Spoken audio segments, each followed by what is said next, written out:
I've tried fucking redoing this video like about 3 times now, so I should probably fucking actually do it.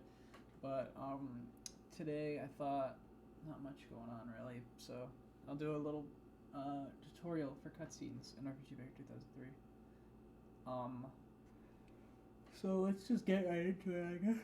Fucking hell, I'm tired. God damn.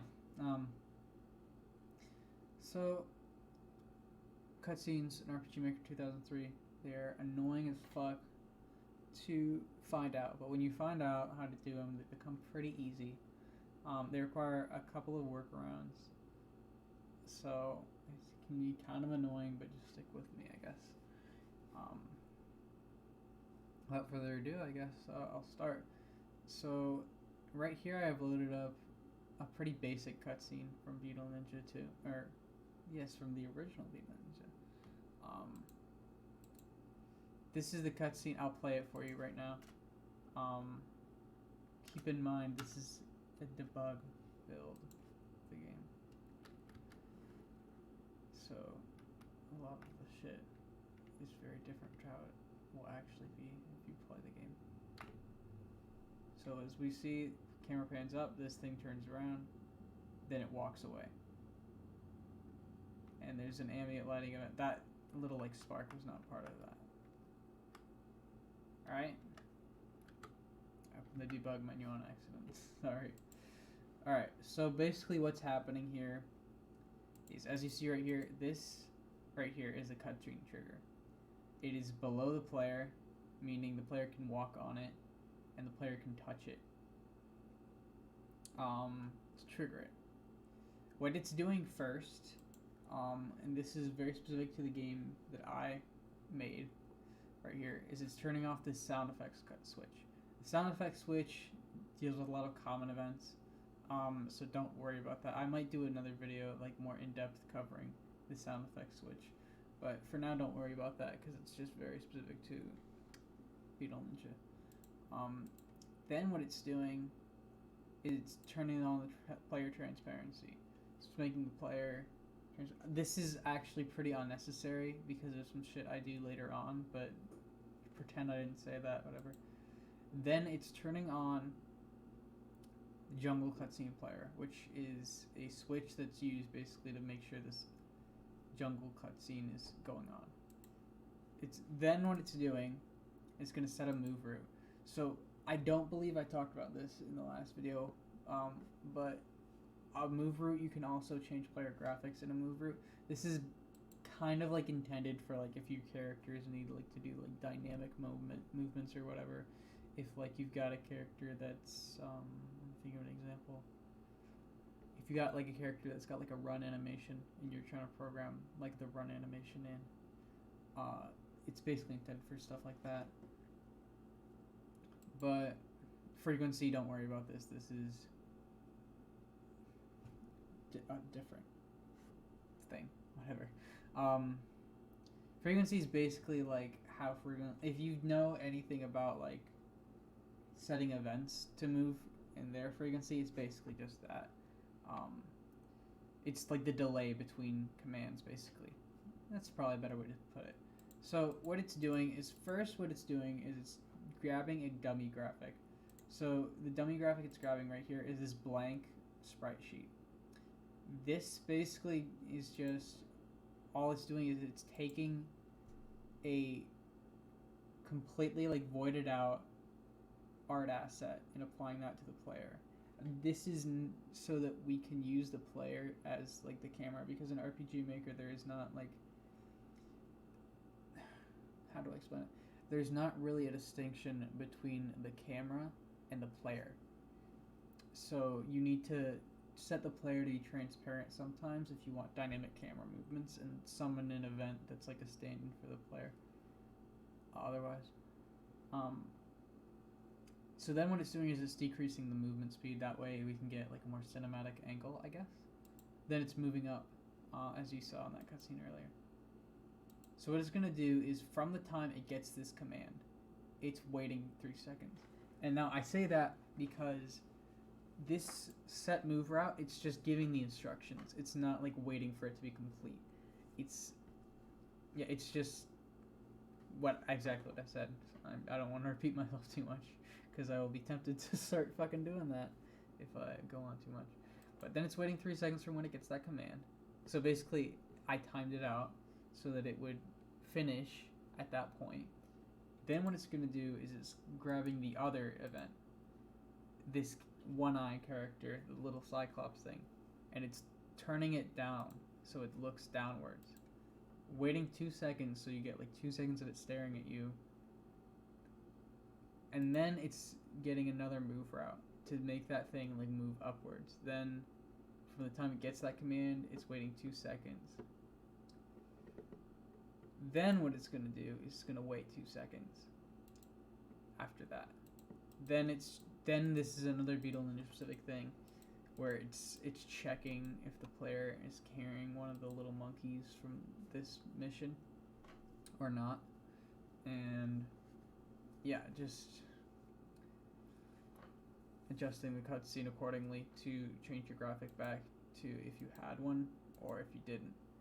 And then turning off player transfer. Again, this is a little unnecessary in my opinion because the show hide player transparent on is really just setting like basically a shader. I don't remember if I talked about this in this take, but transparency is basically like this right here.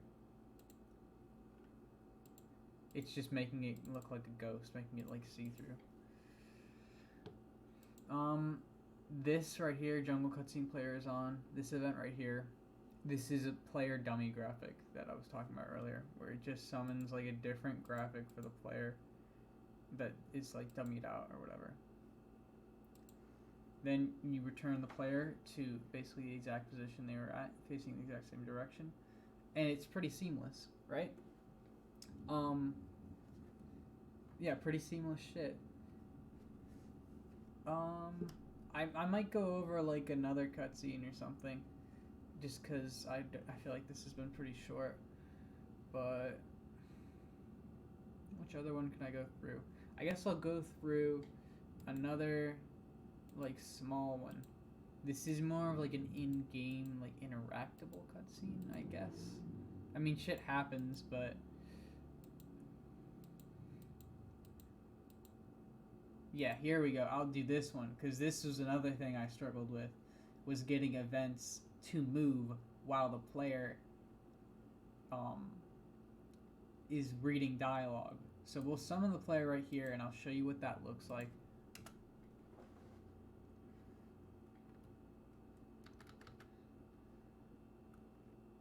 So as you can see, these events are moving, and we're standing here. We have a dialogue box open. They're still moving.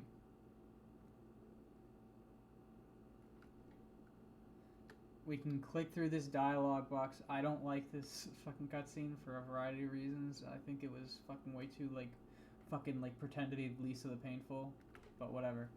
I guess some people liked it. But from a technical standpoint, I am pretty happy with it. So let's look at what this is, okay? So this is a kind of a different approach to it. So what it's doing first is it's changing your graphic to this graphic called Stag Ninja 1.8. So this is basically just a graphic where he's standing. Let me like show you how that looks in game. Let's go back to Stag Ninja 1.8. Stag Ninja 1. So whatever path we go to, whatever pattern we go to, he's standing. This is probably a little unnecessary, but I don't know, some people do shit like that. I prefer to do it like that and just have like a completely like dummied out single graphic that's just a single direction for cutscenes. Then it's tinning the screen, which again kind of unnecessary, but whatever. Because I believe it's set up in a different map, but I like to do dynamic lighting in my games, so it's gonna wait 4 seconds so that those other things can happen. The reason that it is allowing other events to move is because this is a parallel process, and that's also why we changed the graphics. So it looks like it's happening in real time, but it is not. It is a parallel process. The player is intended to be allowed to move around and do shit in the world, but they can't because we summon a little box right here. This is not done like with switches or anything. This is just a blocker event. I'd use this on a lot of games. It's you just take the dummy tile, like right here, the tile that's like overlaid on everything, and you set it to be the same as player priority, so it blocks out the player.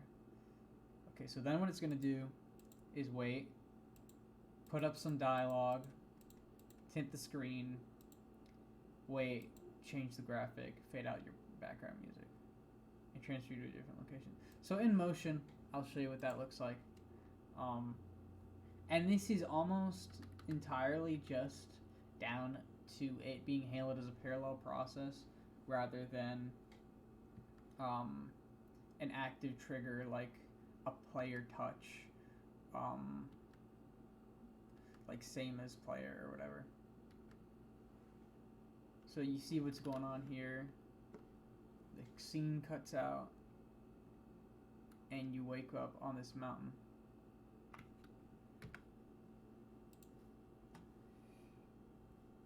So I'll show you the difference from the map we were just on and the reason why it's treated like that. So the priority right now, priority has nothing to do with it. Priority, as I said, same as character, it makes it like a block that the player can't escape from. Above character means this is mainly for like decoration. That's what I use it for a lot of the time. So like right here, this is above character. You can handle this with like different tile set shit, but I didn't know that at the time because I was stupid. The trigger is going to be parallel process. So what parallel process does is it allows you to do any kind of input or whatever, but it's still processing this event. So this is useful for like lighting and shit like that. Auto run is not going to be the same. Auto run is similar in concept, but what auto run does is it just automatically gets the player like doing this. Like it'll interrupt everything going on when that happens to automatically run this.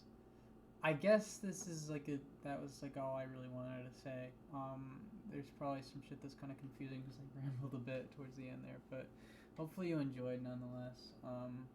I'm trying and think of other like complicated shit that is an RPGMaker and maybe make some videos about it because this has been pretty amusing for me so far. But cheers and yeah, thanks for watching.